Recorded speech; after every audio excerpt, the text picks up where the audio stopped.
Well, hi. So this is episode 2 of Thinking Out Loud. Still super new at this. I guess I'll reveal some trade secrets here. Um, Still figuring out the lighting. That is a $5. What do you call them? Clamp light. You can get them at Home Depot with, I kid you not, some parchment paper. Put over the top, and so it really it softens this light. It looks not too bad, but I think it's a little much. I feel like maybe I should have made myself up or something before I get started. Anyways, it's awesome to be doing this again. This is going to be even less structured than episode 1. I also think shorter, which that might be a good thing for everybody. Mostly for you. I probably could prattle on for hours and have a great time, but it'll probably be more fun for you at being short. So this is kind of a strange episode. We're going to talk about poetry, specifically a poem by John Keats that I learned to love in college, and in 21st century television, and what those two things have to do with each other, because maybe not a lot on the surface. Okay, so here's what I did. I found this amazing old British literature book, 1780 to 1830. This was the, I guess, textbook, or the required book for my British Romantic literature class that I took in college with, who was it? Dr. Stanley Crowe, who had this wonderful Scottish accent. I really have never much cared for poetry until I heard Dr. Crowe reading poetry. And then you could just show up to class and he would stand at the front of the class. And he had this strange way that when he spoke, for some reason, there was always spit flying from his mouth. And I would sit on the side of the class where he was backlit by the windows. And so I would listen, watch him read poetry, and there'd be this just, beautiful, the sunlight hitting the spittle flying everywhere. But you didn't even notice. You didn't even find it to be gross, because it was just so wonderful to listen to him read all this poetry with his accent, and he had, real nice gravelly voice. Anyways, that's just a great memory. But John Keats, Ode to a Grecian Urn. I'm just going to read a few lines from this. I'm not going to read a whole, the whole thing. For one, I'd probably butcher it and probably mispronounce or get the cadence wrong, and I don't want to do that to John Keats. But the idea of Ode to a Grecian Urn is that Keats saw this, a Grecian urn in perhaps a museum or something, and that he, on this urn, there are these two lovers that they're about to kiss, but they have not yet kissed, and that really struck Keats. And so this is the opening line. Is a really famous line. You may have even heard without knowing that this is Ode to a Grecian Urn. Thou still unravished bride of quietness, thou foster child of silence and slow time. And so there's referring to the female lover in this image. She's the still unravished bride. So the love has not been consummated. And at the end of the second stanza, this is how he says, bold lover, never, never canst thou kiss. Thou winning near the goal, yet do not grieve, she cannot fade, though thou hast not thy bliss. Forever wilt thou love, and she be fair. So there's this amazing thing. So he's writing an ode to this Grecian urn because it depicts something that he craves, right? That there's, in one sense, it's so frustrating to have love not be consummated, right? That it's, they're perpetually on the verge of a kiss, but they never get to kiss. And maybe part of us looks at that as human beings, and it's bothersome to us. It's like, oh, you gotta finish it. But then there's this other part, and I think this is what he taps into in the poem, is that there's something about completing something or consummating it, that it ruins it. It robs it of all its power. And to be clear, obviously in this poem there's some sexual connotations. And it's interesting that sometimes orgasms are referred to as little deaths, right? That there's a sense that something dies when everything climaxes and that the act is consummated. There's a kind of death and a grief that comes along with it, and maybe even and I'm not speaking so much sexually here, but a kind of purity that's pulled away from something once you've. It's almost like a cake. You bake a really nice birthday cake and you ice it and you decorate it and whatever, and it's just so beautiful. And of course, it exists to be eaten. I mean, that's the purpose of a cake. But to that first cut in there, if you spent the time decorating that cake, that first cut in there it can be a little bit excruciating, because you've now sullied what's there, but there's this. Perhaps you think of it as a perfect moment that the knife is just about to cut the cake, but hasn't yet, right? So it's both moving towards its intended purpose, but it's not been sullied by meeting its intended purpose. And it seemed like Keats really got into that. And really, the truth is that I did come to love that poem in Dr. Crow's class, but I actually really came to love it in Dr. Pate's Southern literature class when we read William Faulkner, Go Down Moses. There's this story in this. This is a collection of stories, Go Down Moses, that Faulkner wanted together. It's not just a random collection of short stories. He wanted them together. There's a real famous one called The Bear. It's about this huge bear named Old Ben, who everybody's hunting, and the bear's at least suspected of killing horses. And I mean, it's really regarded as quite a savage bear, huge, and it's incredibly elusive. I mean, hunters have been after it for a long time and can't seem to get it. And so the main character in this short story, he's hunting the bear and hunting the bear and hunting the bear. For years, he's hunting the bear. And then finally, he gets this encounter with the bear, and he has his rifle, and he's got his hunting dog, and he points his rifle at the bear, and then he can't seem to pull the trigger. And he kind of mentally justifies it by saying, "Well, there's the dog, that's running over. I think it's called a feis or something. The dog." It's running toward the bear, and so he says, "Well, I didn't want to shoot the dog." But if he's really honest with himself afterwards, he realizes, well, I mean, I could have shot it I could have shot Old Ben long before the dog got there, but I didn't. So what on earth? I've been dedicating my life to hunting this bear and to killing Old Ben, and I had my chance and I couldn't do it. And there's this older gentleman, I believe his name is McCaslin. Of course, there's like 10 McCaslins in this, whether last name or first name in this book. But McCaslin actually reads a line from Ode to a Grecian Urn and says, "Don't you see, that this is why you couldn't shoot the bear." And the idea is that if he shoots the bear, then the hunt is over. If he shoots the bear, then what is it that he's supposed to do with himself, right? Because he's kind of had this arch enemy who he's going after. There's something that he's set his sights on, and it's what keeps him moving, right? It's what motivates him and gives him a sense of purpose. And so then to kill it, it's attractive in one sense because, okay, then you've accomplished what it is that you set out to accomplish. But in another sense, then he's done with it, and there's nothing more to be done, and it's quite frustrating.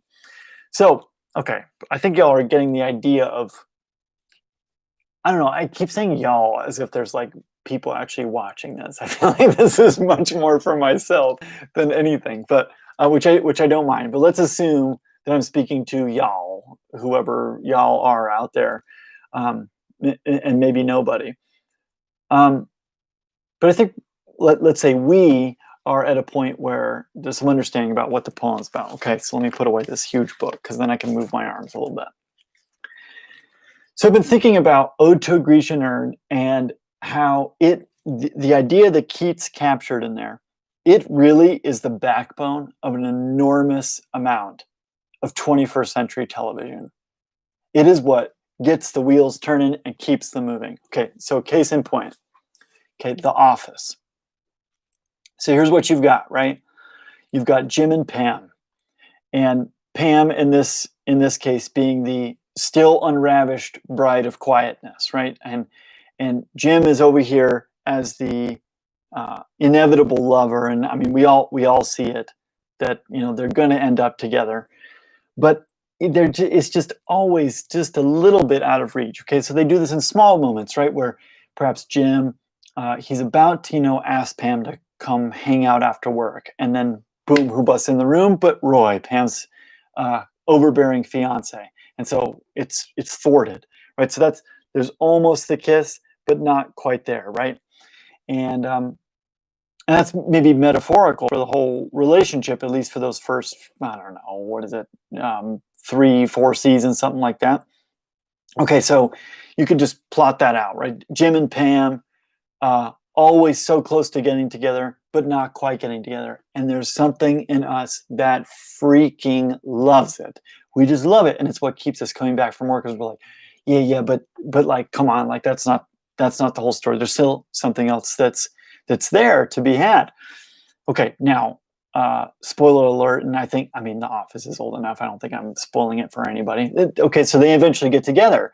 Now, the showrunners did something very, very interesting with this, right? Is that as soon as it becomes clear that Jim and Pam are together, they introduce a new Grecian urn, so to speak. I believe in this instance, it's Michael and Holly, right? So now we've got Michael and Holly, and for all of one episode, they are, they're together. This kind of starts out flirtatious, and remember, Michael is kind of also a little bit involved with Jan, and maybe that's about the same time that Jan's pregnant, so maybe it keeps things a little bit, yeah, I think it is, and it keeps things a little bit inaccessible, right? And so it's a little bit off limits, but then, okay, so then they get together, and then immediately Holly gets transferred. Okay, so we've got this other thing of, well, everything's moving in the right direction, but it's not quite consummated, and we love it, right? And they stretch out that storyline over a whole host of seasons. As soon as that starts to die down a little bit, then we get introduced the Andy and no, it's Dwight and Angela, right? So because then Andy, for some reason, is asking Angela to marry him, and it's really strange. All of us understand, no, those aren't the lovers who need to be kissing. It's Angela and Dwight. They're perfect for each other, and so that plays itself out. And Angela and Dwight, they're Angela's cheating on Andy for a while, and so it's like, but it's almost there, but not quite, because she won't break off the engagement. She keeps things going, and we love it. We want to know what happens, and it keeps us coming back for more. It keeps us coming back for more. Okay, so then that kind of dies down for a little while. Dwight kind of accepts his defeat. His defeat when Angela finally marries the state senator, not the senator, the state senator.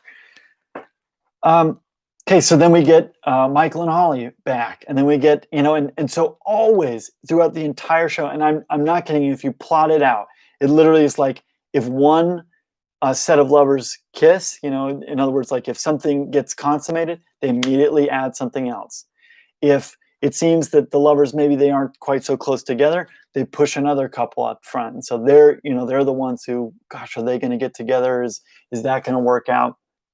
It's Andy and Aaron, and then it's Aaron and Pete, and it always, they're just pushing. And then of course they bring it back with Jim and Pam, where their relationships really starts to go south when Jim's working in Philly, and so you feel like it's almost as though the lovers, their lips have now parted again, and you're wanting them to get back together, and it just keeps the show going.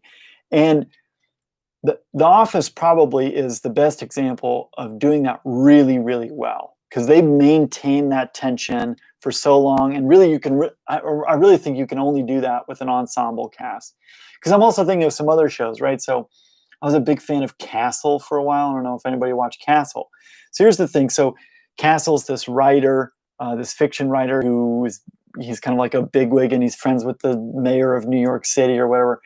And he consults on one police case with this lead detective, Detective Beckett, who's this, beautiful detective. And they get on each other's nerves, but there's always obviously some sexual tension, and really like, they it becomes pretty clear that they want to be together, but they work together, and so there's all these things keeping their lips. That I'm speaking metaphorically, it's keeping their lips apart. And okay, so they maintain that, and the show was so good. It was so good, and it kept you coming back for more. And yeah, you came back for the procedural cop stuff, kind of, but really, what you were coming back for was that tension, for that Grecian urn vibe. So then eventually, and I forget which season it was. It's a long time ago that I watched Castle. They get together. Okay, show goes completely downhill after that. And not just with the plot and with the writing. It turns out that actually, apparently from the stories that the people on set were telling, I mean, the whole chemistry of the show just, I mean, utterly fell apart. The actors who played Castle and Beckett like hated each other by the end. It was just terrible. And what had happened, they'd let the lovers on the Grecian urn kiss, and they ruined it, right? And so there's a sense in which the ensemble cast, it allowed for the office, it allowed them to bring things together, to let things be consummated without losing that tension that you have to have it. You can't consummate everything, or it doesn't quite feel right, and it loses its power, and you want it to be over, right? Even those, truth be told, I liked so many things about the end of The Office, but there was a lot there that, whenever I finish it, I just kind of want to go back and start again, because it's like, no, I need the tension back. Take me back to when things weren't all finished and all the storylines, tied off with a little bow. They kept, I guess, a few things going, and it was okay, but you can't consummate something and then expect it to just work in perpetuity. It won't. It just, once you resolve that tension, you can't keep things going. My favorite show of all time is, I'm a huge Sopranos fan. If any people out there ever watch this and are Sopranos fans, reach out to me and let's just nerd out about the Sopranos. I really, at this point, I think I finished my 14th rewatch recently, and the show doesn't get old ever. It never gets old, and it gets funnier. You start to notice how brilliant all the acting is. The writing just seems to get shinier and better every time that you watch. Anyway, amazing television series. So here's some things that I think really helped The Sopranos work, and they get back to this Grecian urn idea and this Grecian urn vibe. So one of the things that they do is that they leave things unanswered. I mean, quite frequently. Kind of the classic example, there's this very, very famous episode called Pine Barrens. It's largely regarded as the funniest Sopranos episode. It is hilarious. Basically, what happens, and this won't be a huge spoiler for anybody.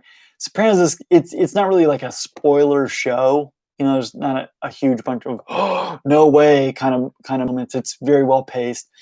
So two of the mobsters, Chrissy and Paulie, they go to collect some money from this Russian guy for another one of their associates, Silvio. So they go to this guy's apartment, and Paulie, he's always kind of a grouchy guy, he starts cracking jokes, or as they call it, we're breaking balls, we're breaking balls. And and he gets in a physical fight with this Russian guy who's huge, enormous Russian guy. He's 6'8", whatever. And they end up cracking his windpipe. And so they're like, oh no, we gotta do something with him, because he's also mobbed up with the Russian mob, and so they obviously don't want to start a war with the Russian mob. So they wrap him up in a rug, throw him in the trunk, and they head out to the snowy Pine Barrens to dump this body. But turns out he's still alive back there, and which on one level they're kind of happy about this, because like, oh great, we'll have him dig his own grave and we'll take him out there and execute. So I know it sounds like such a hilarious episode of television, right? It really is funny. But so what happens is that he smacks one of them over the head with a shovel and runs away. They think that they shoot him. They find some blood, but then it turns out that they just shot a deer, and they can't find this guy. He just disappears. And then they find out that he's like ultra, Siberian special forces or something like that. He Ministry of the Interior killed 16 Czechoslovakians. That's what they say. Uh, it's just I'm sorry, I'm cracking up over here about Pine Barrens. So here's the thing, okay? They never do find him. And they don't know. I mean, you end the series not knowing what the heck happened to this Russian guy. I mean, ever. You don't know.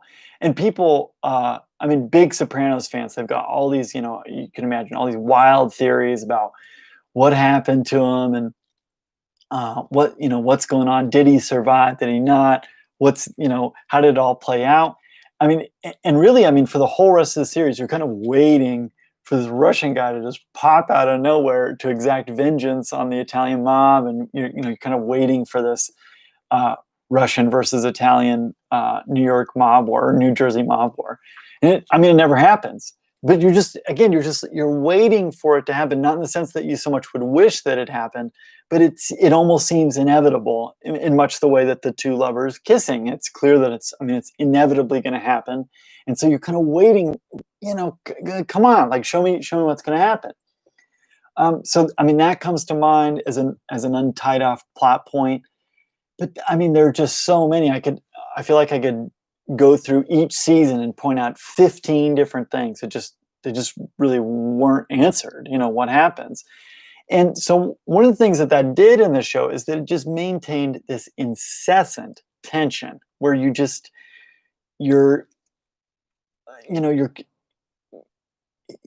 there's a sense that it's inevitable what's going to happen. You kind of know it's going to happen.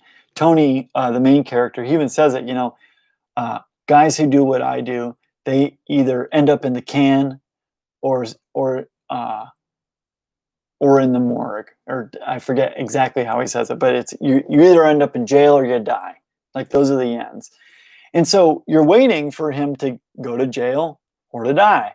And then of course, the kind of whole consummation of this, which I guess that's an interesting word to use based on all this conversation about unconsummated movement.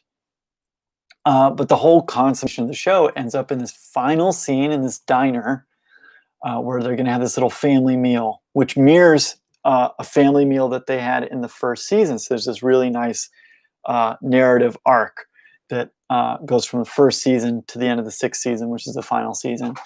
So they're, and they're ordering food, and Tony puts a song on the jukebox, and his adult daughter outside is trying to parallel park, doing a terrible job, which that's something that Sopranos maniacs, we have a good laugh about, is her horrid parallel parking skills. But what ends up happening is there's all this tension building, and you just can feel, something bad is about to happen. And it's almost difficult to describe unless you have watched the series. But you just feel it building and building and building and building. And then his daughter, she's running across the street to come in, and then cuts to a shot of Tony, and you can hear the doorbell open and the bell on the door ring, and Tony looks up, and everything cuts to black. And that is the end of the series, and you have no clue what happened. Now, there's some very clear theories out there about what exactly has happened, but kind of famously, David Chase, the showrunner and show creator, for a really, really long time, he would not answer questions about what it is that happened to Tony Soprano. And I always thought about that part of maybe what that's about is that he didn't want to consummate. He didn't want to complete the movement of the show. He wanted to leave it in this kind of ode to a Grecian urn tension where you can see where everything is inevitably heading, but it doesn't quite get there, and so it doesn't ever spoil it. And so I think it's one of the reasons that I keep getting drawn back to the shows, that you just watch it over and over and over, and it never gets old because the tension never leaves the show because you don't consummate it. I could probably go on and on with a whole bunch of other examples, but I mean, The Office, Castle, Chuck is another one. I love Chuck, and his whole story with, he's got this romance going on with Sarah, and the show does such an incredible job of finding ways to spoil the inevitable action or the inevitable consummation of their affection for one another, really even to the very, very last episode, actually to the very last scene in the show. They do such an incredible job of doing that. And it's what made the show great. Yeah, you come back for the spy stuff, but really what you're coming back for is you want to see what happens with that tension. So here's why I think this is maybe an interesting observation for us. As a mental health professional, I'm constantly working with people who, I mean, I have a practice that services mostly middle class folks, and I wouldn't even say upper middle class folks, but but middle class people. So middle class in America, we're like for sure like way up there in the 1% in the world. We've got so many things. Our life is unbelievably easy. We just turn a knob, we get clean water. If we want to warm up some food, we throw it in this weird box and push a few touch screen buttons, and 30 seconds later our food is piping hot. I mean, it's ridiculous, right? How much we've got. And yet I've got all these people coming into my office that are so dissatisfied with life, right? And on top of it, they feel terrible about feeling so dissatisfied with life because they look at their life and they say, I've got so much going for me, right? I've got this safe home, and I live in this cool place, and the weather's amazing today, and I've got a good job, and it pays me well, and I've got health benefits, whatever. And I'm so unhappy. I'm just miserable. What on earth? And something that comes to mind, right, is that there is so much in our lives that is consummated.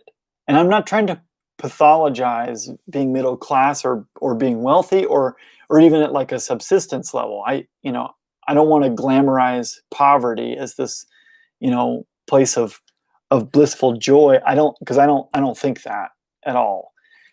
I do think that there's something about having a lot of material possessions that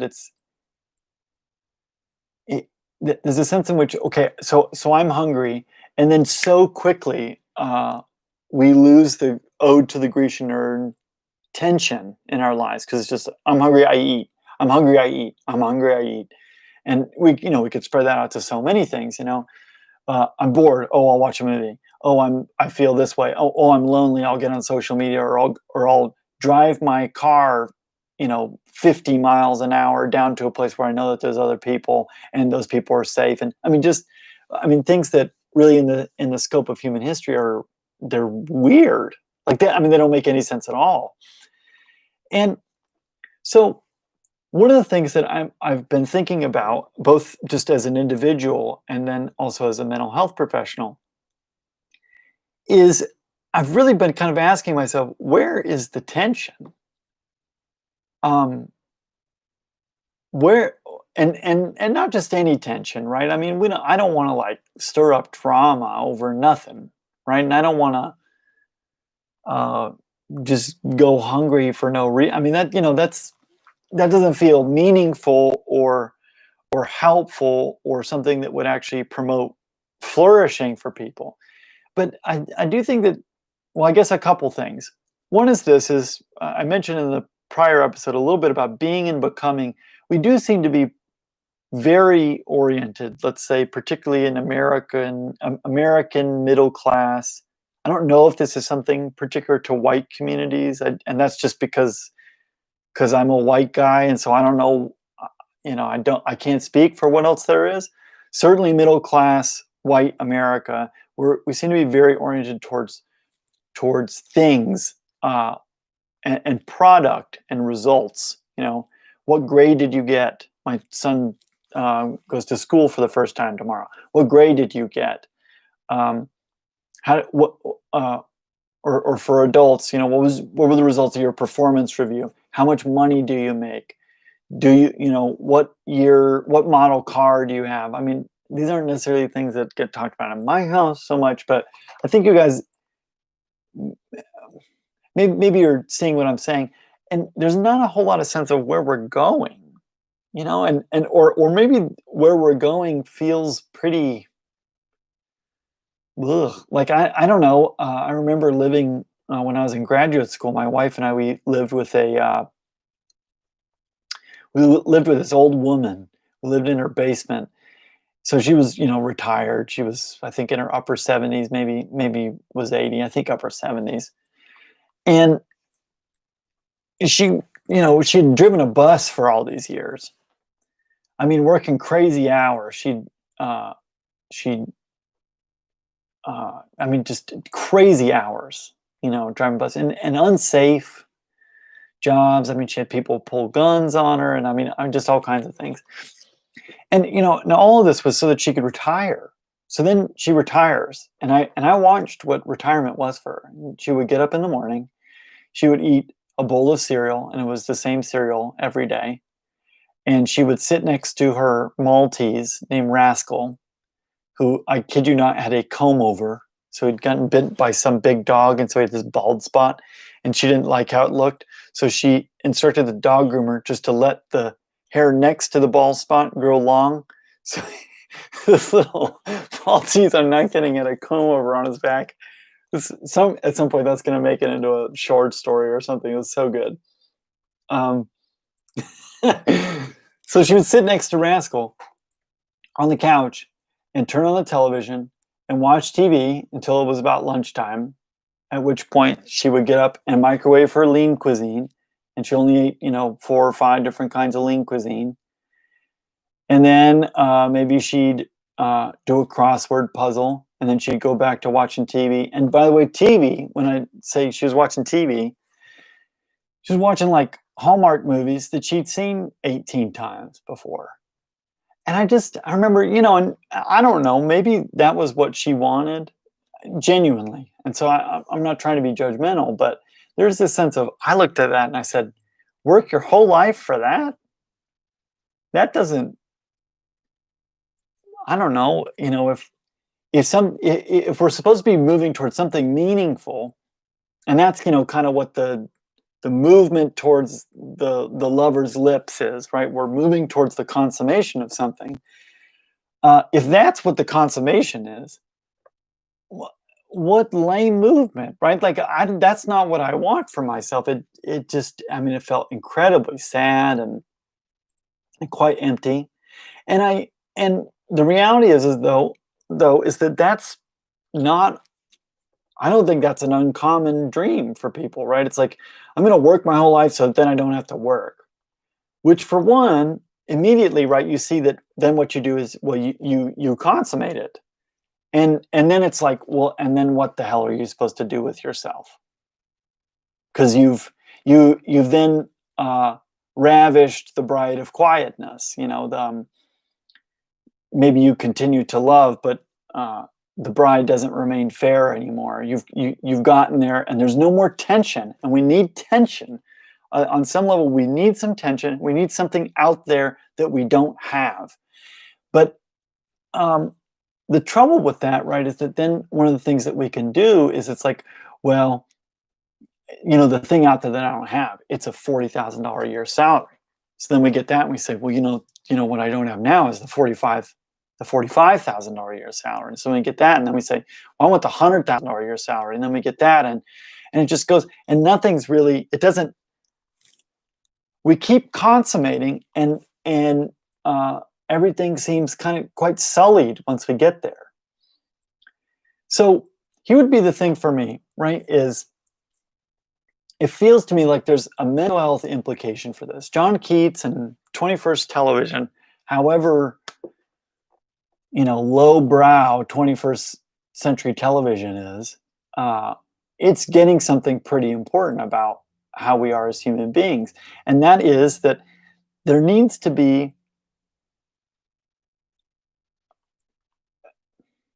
how am I going to say it? There needs to be a bride worth kissing, that we've not yet kissed. So let me translate that out of the Keats metaphor. There needs to be something that is genuinely worth pursuing that we have not accomplished yet. Because as soon as either one of those things gets wonky, we just like it's like what happens. It's like what happened to Castle once Castle and Beckett got together. The show spoiled. It's just like leaving milk out on the counter. It just goes. It just turns. And that's what happens in our life when either what we do is we set our sights on something that's really not worth pursuing, something like money. And again, I'm not, I don't want to fetishize poverty.